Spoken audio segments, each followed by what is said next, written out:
Are you telling me the story, or is this what you're telling him? Telling you. I don't want to hear it. Okay. I want you to tell me what you said to the defendant on March 4th. I said, you know, we're not friends anymore, and she's a... That's what you said. Yeah. And what happened after you said that to him? I never did punch him. This didn't come from a fall. Yeah, it's case number 93 on the calendar in the matter of Fix versus Woolham. Thank you. You're welcome. Judge Parties have been sworn in. You may be seated. Ma'am, have a seat. Mr. Woolham, who is this young lady? This is my sister. Okay. Would you stand up, please? Move over to your brother. Your last name is? Woolham. Tell me what relationship you had with Mr. Fix. We were very good friends for several years. Just friends? Just friends. Did you have a falling out? Yes. When? It was in June of 2009.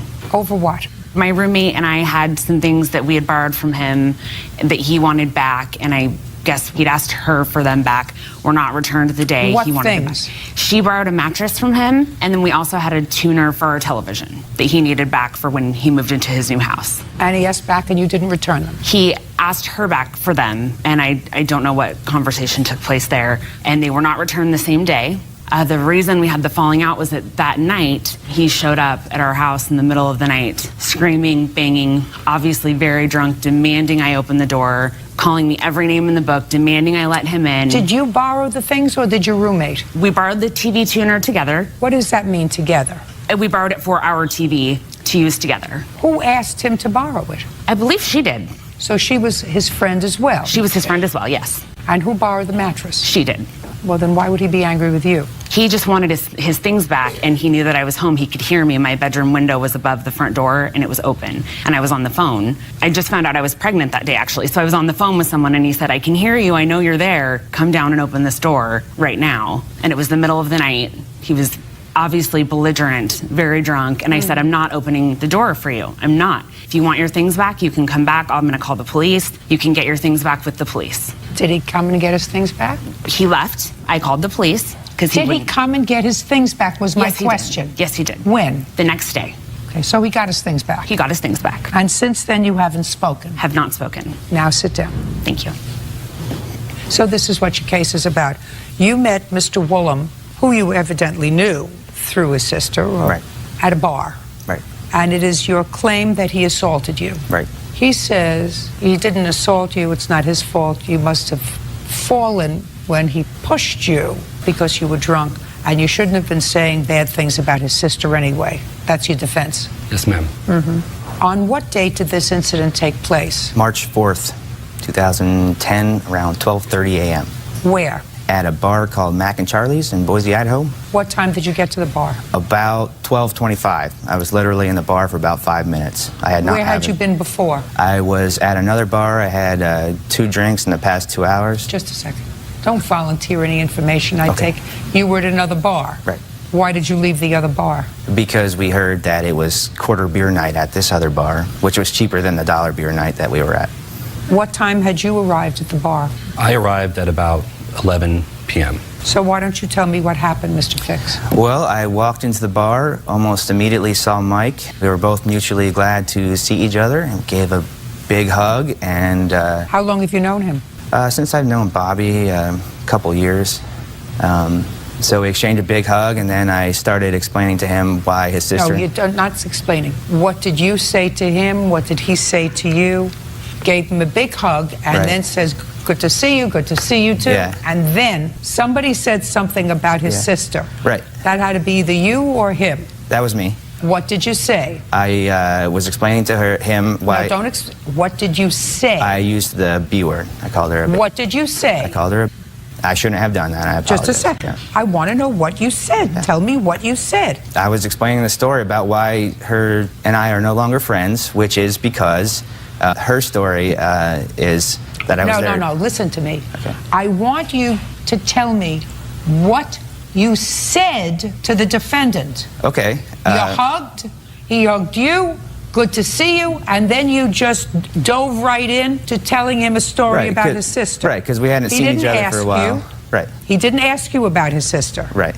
What did you say? Well, I was explaining the story. I said... I mean, is there something wrong with you?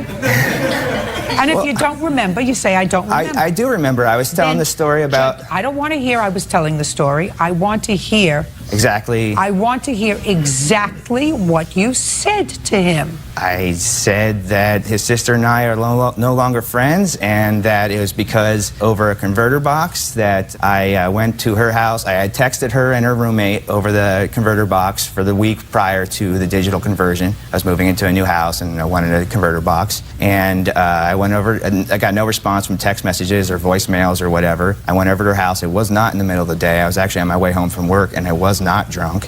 I knocked on the door. I got no response. I heard her inside on the phone. I'm like, I hear you on the phone. Are you telling me the story, or is this what you're telling him?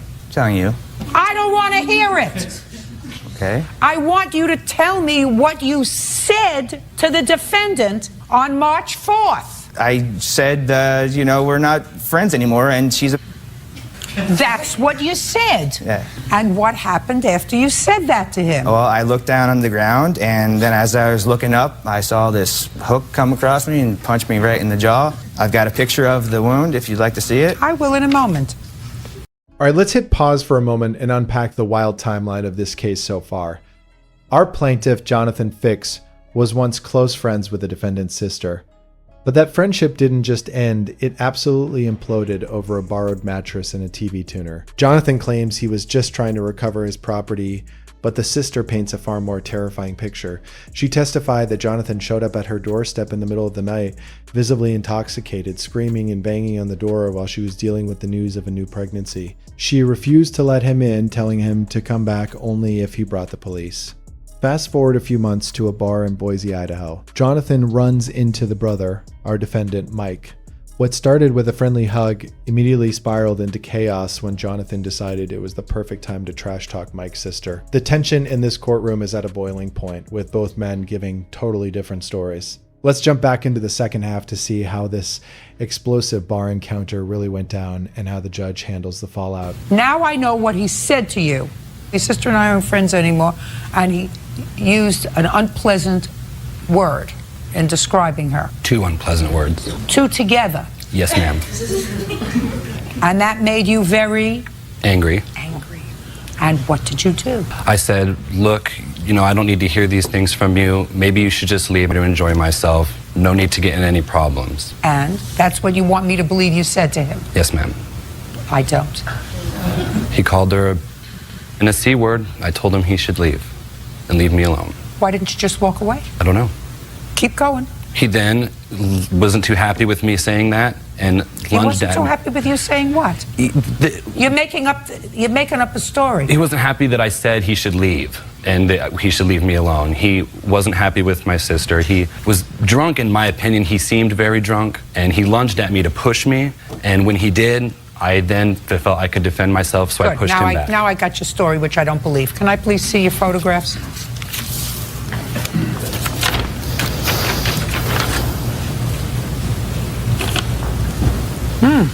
Nice punch. Judge Judy continues in a moment. I never did punch him. This didn't come from a fall. That's all I know. He could have gotten that from someone else. I hadn't even been drinking too, so. Right. Real cases, real people. Judge Judy. Jonathan Fix says former friend Mike Woolham punched him in the mouth at a bar. Mike claims he only pushed Jonathan. It was after Jonathan pushed him first. How many stitches did it take to close 5. it? Mr. Fix, let me tell you that he's not allowed to put his hands on you in the way he did. And I don't believe his story. I believe he got very angry when you cursed at his sister. He came up, he gave you a hug. That's what you told me. You embraced each other. You hadn't seen each other in a long time.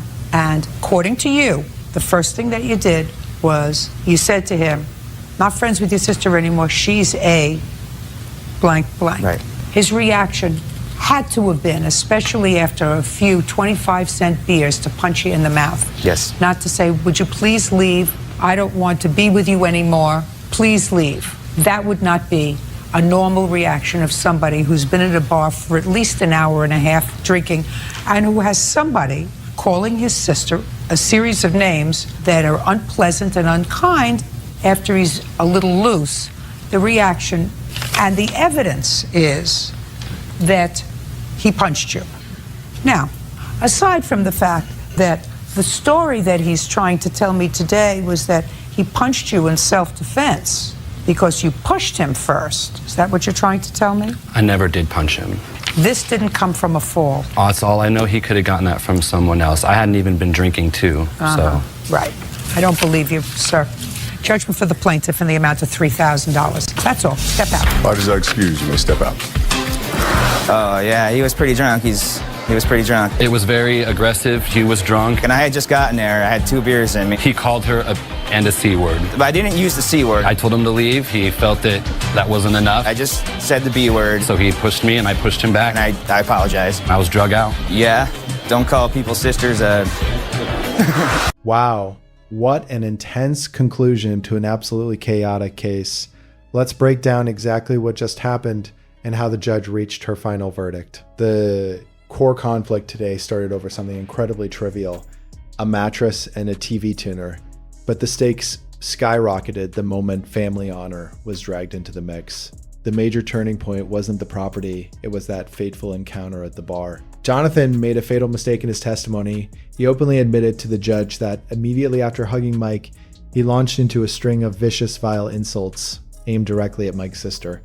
Now, Mike tried to play the role of the innocent peacemaker. He claimed he handled the situation like a gentleman, insisting he only pushed Jonathan in self-defense. But the judge wasn't buying it. Her reasoning was rooted in basic human nature. When someone has been drinking and hears their sister slandered, their first reaction isn't a polite request to leave. The physical evidence sealed the deal. Jonathan's stitched up jaw proved this wasn't just a simple push, it was a solid punch fueled by pure anger.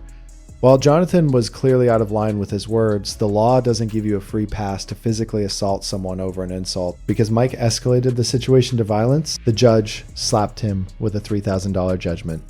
What do you guys think? Did Jonathan have that punch coming, or was the judge right to make Mike pay $3,000 for throwing hands? Let me know your thoughts in the comments. If you enjoyed this breakdown, please hit that like button, subscribe to the channel, and turn on notifications so you never miss another case. Thanks for watching, and I'll see you in the next one.